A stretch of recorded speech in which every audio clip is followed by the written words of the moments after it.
Hey everyone and welcome back to the channel. Today we finally have the fair play arena, and some players are already complaining about it because they are saying that it's not that fair play at all, because on the first day it's more like RNG than strategy. I'm gonna show that to you in a moment. Normally when you run the content for the first time, you are redirected to the higher store, in which you can hire some great heroes.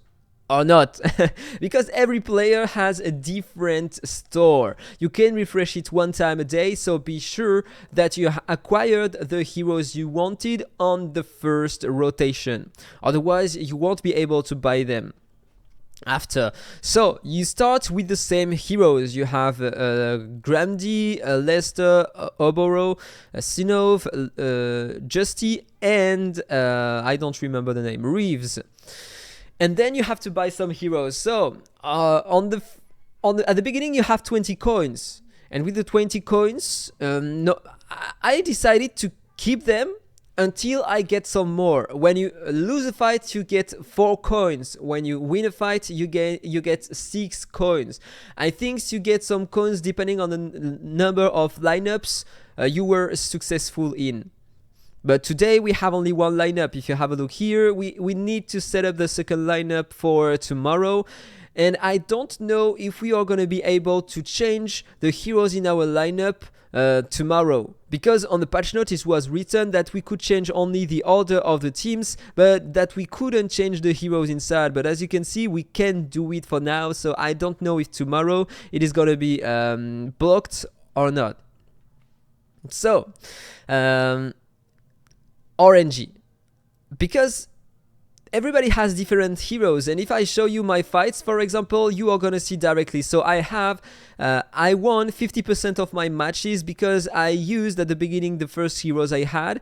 And there is something really important to take into consideration. You have to go on your heroes first and check their stats, otherwise you are not gonna be efficient, because they don't have the same stats as you might have normally for a normal arena. For example, if you pick a Focus, you want him to be a bit slower than your damage dealers, right? Focus is has the highest amount of speed in this content, 2800. That means he will always play first. So you can set up your smart casting, tell him to use that skill first, and then keep that skill after. But you will need to wait until he plays again and to use the ultimate. So in that team, I have Belton. I thought that Focus would use his ultimate on Belton, and so Belton could nuke the team in front of me. It wasn't the case, because Belton has 42k attack only, and Donald Rebelli has 45k. Another thing really important to take into consideration, you have different tier of heroes. The tier number 1, inside you have the mythic heroes, you have the elemental city heroes, and the limited heroes. And all these 3 categories of heroes have more stats than classic legendary heroes. Look at that. This is Donald. He has a 45k attack, he has 70% crit rate, 280% crit damage. And if you compare him with Belton, he has a 3k, almost 2k, 250 less attack, and he has less crit rate and less crit damage. And so my Focus used his ultimate on Donald Rebelli, and he used a single target attack. So it was not optimal. You need to pay attention to that, right? And then you can check the mastery of your heroes, 150 here, 100% effect hit, and you have your other heroes, Grandy with a lot of speed and a lot of effect hit. Okay, this is the way you would use a Grandy, right?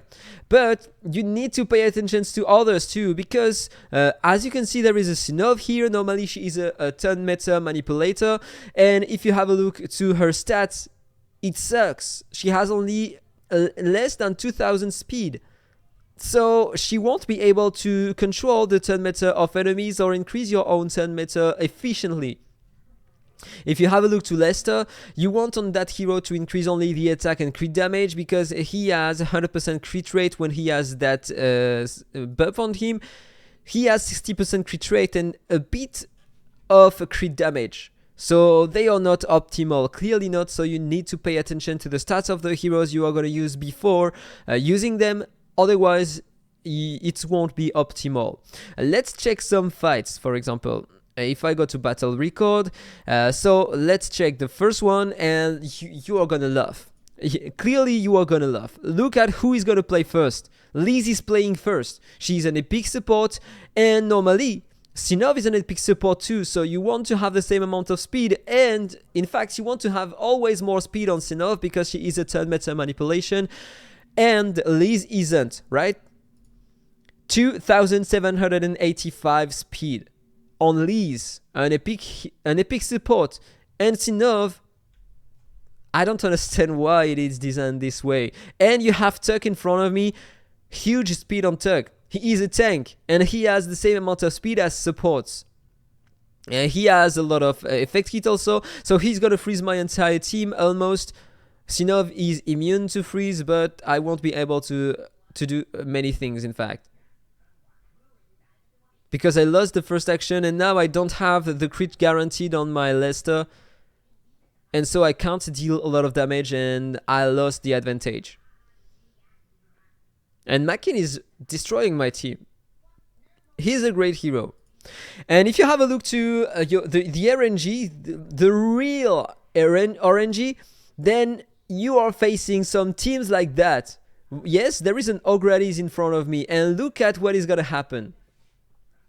Look at the damage I'm taking passively.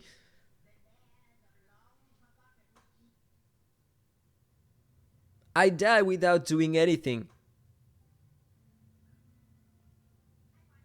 But that's not everything, because some players are already blessed, and I'm gonna show that to you in a moment. If you have a look to the ranking, you can check the lineups of players. Look at that. You have Lydia, Rista, Asindo, Quinlan. Seriously? Here you have Space, Donald, Rebelli. You have Bizid and Ruin. Great heroes to manipulate the turn meta. Here you have Nordak, Catherine. Of course you are going to be really tanky with that team, right? Then you have, look at that, Nicholas, Little Jack, Ruin, and Quinlan, and also Elik for another team. This guy is just blessed. If you start with that, of course you have a big advantage over the opponent. But look at that. There is a Popper, there is a Brynhild, and Seth. Great team also. If you have a look here, look at that. How can you get all these heroes the first day? I mean, Pauline, Ogradis, Popper, and Quinlan. Seriously? Here you have Pauline, Lydia, of course. And here another Pauline, Lucifer, Mamuk, pretty nice. So yeah, look at that. Pauline Nicholas, of course. Yeah, the first day Pauline Nicholas. This is completely absurd. So when you go here, make sure that you buy the interesting heroes on the first rotation, and then you can refresh it one time for free per day. And so this is what I did. I bought Focus, Belton, and Nereid on the first rotation, and now this is what I have. So tell me what you think about this content in the comment below. Is it really based on the strategy or RNG only? I think over time we are gonna all acquire more heroes, and so it's gonna be more fair maybe. But if you check the ranking here, I'm top 2400. And I don't know how it is going to be during the week, but maybe it's going to evolve a lot during the week, and maybe we are going to be able to reach higher in the ranking. I don't know, but the rewards seems so exciting. 5 chests for the number 1 here. This is completely amazing. And if you are in the top 64, I think... yeah, top 50, you get that chest, and you can select one of these runes. So this is really interesting, and probably over during the week it's gonna evolve a lot. So we just have to wait and see. So tell me what you think about that in the comment below. Hope you enjoyed the video. If it's the case, don't forget to like, comment, and subscribe. Have a nice day and see you soon. Bye bye.